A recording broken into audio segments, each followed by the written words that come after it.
Hi, my name is Lauren Steele, and I will be sharing with you some information in regards to my role as an interpreter in a middle school setting. So let's get started. First, we have the laws. This doesn't include all the laws, but here are some important laws that I'd like to emphasize. We have the ADA, which is the Americans with Disability Act, which was established in 1990. This is a wide-ranging civil rights law that prohibits, under any certain circumstances, discrimination based on disability.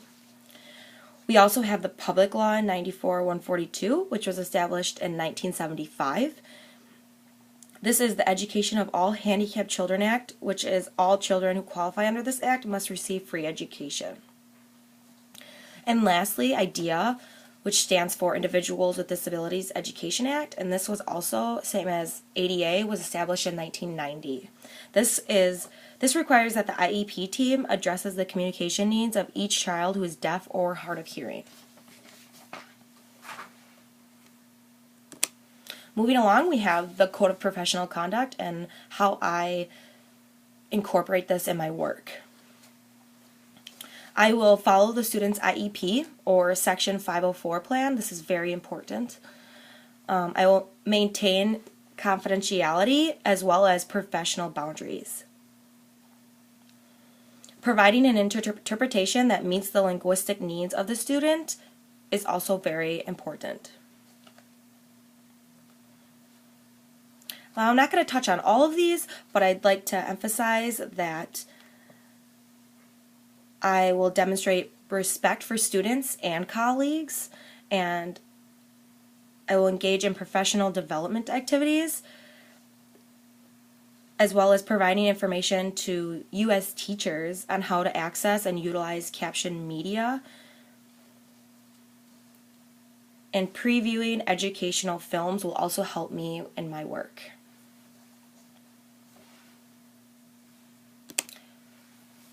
Moving along, we have assistive listening devices. So you can see the pictures on the right-hand side.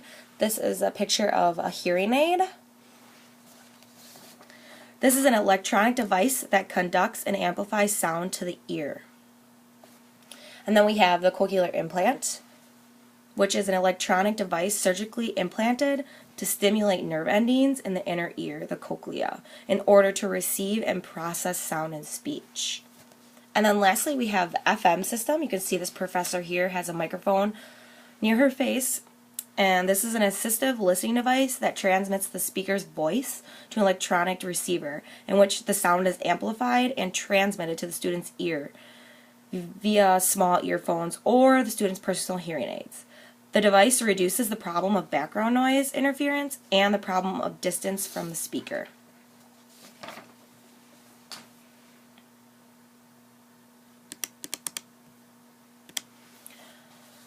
Other than having assistive listening devices, we have modes of communication, and each student varies. There's ASL, transliteration, and cued speech. ASL is a visual gestural language used by deaf people in the US and Canada with semantic, syntactic, morphological, and phonological rules, which are distant from English. Other than ASL, we have transliteration. This is a process of working between spoken English and a signed form of English. And lastly, we have cued speech, which is a visual representation of the phonemes of spoken language, which uses 8 hand shapes in 4 different locations in combination with the natural mouth movements of speech to make all of the sounds of spoken language look different. So as you can see, all of these modes of communication are very different and unique in their own special way.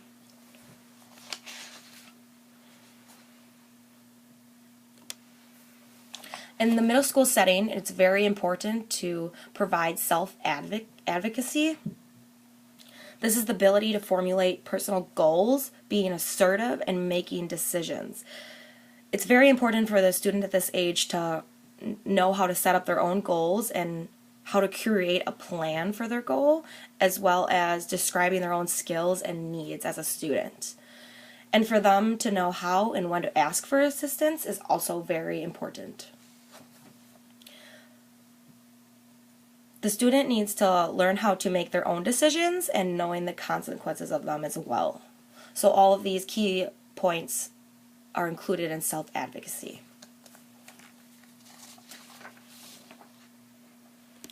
Moving along to my role as an interpreter in the middle school setting, parents are key members of the IEP team. They know their child very well, and they can talk about their child's strengths and needs as well as their ideas for enhancing their child's education.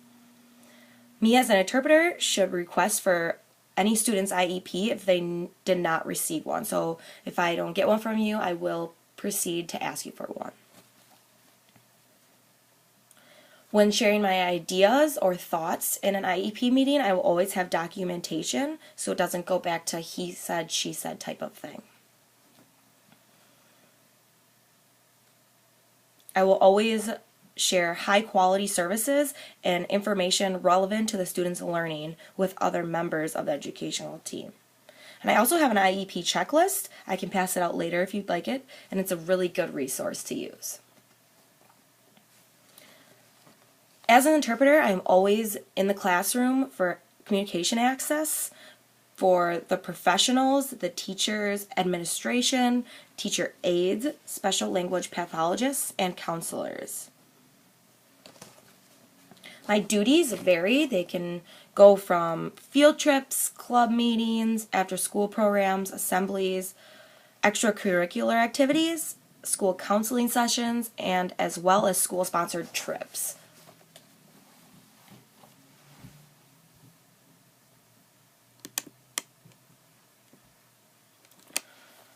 So in order for me to proceed in interpreting that day, it's very important that I get the videos and audio resources, or if you're using a web page that day, slides, scripts, handouts, and as well as outlines. Having those materials helps me produce a more clear, cohesive message for that student. Also, if you have any technical educational vocabulary you'd like to share with me that's very specific that day, that also will help me. Having the class notes and class syllabus and the curriculum as well as the student's IEP will also further my preparation and will make that day go much smoother.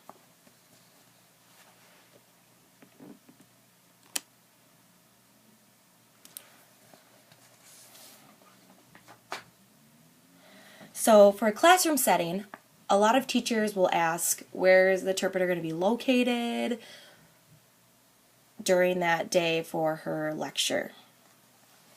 Be sure to provide me with textbooks that are being used for the full year, as well as providing me any visual aid information that will be used. Visual aids are very important for deaf consumers. Being in line of sight for the student is very important. Some days I might be located in front of the room at times, as well as in small groups with the student when needed. When I'm referring small groups, I'm touching on, let's say we have a science experiment and they have to get in groups. I will always be with that deaf student to facilitate communication.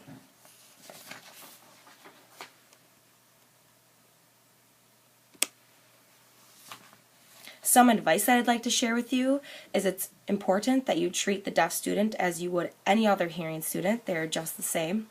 Speaking directly to the student will build a better relationship with the student, with you and that student, as well as having a normal pace while teaching in the classroom. Having a normal pace is very important because I do have a lag time.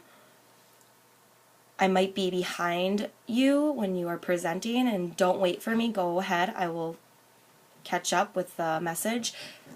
In order for me to get a good cohesive message, I have to be a little bit behind the speaker.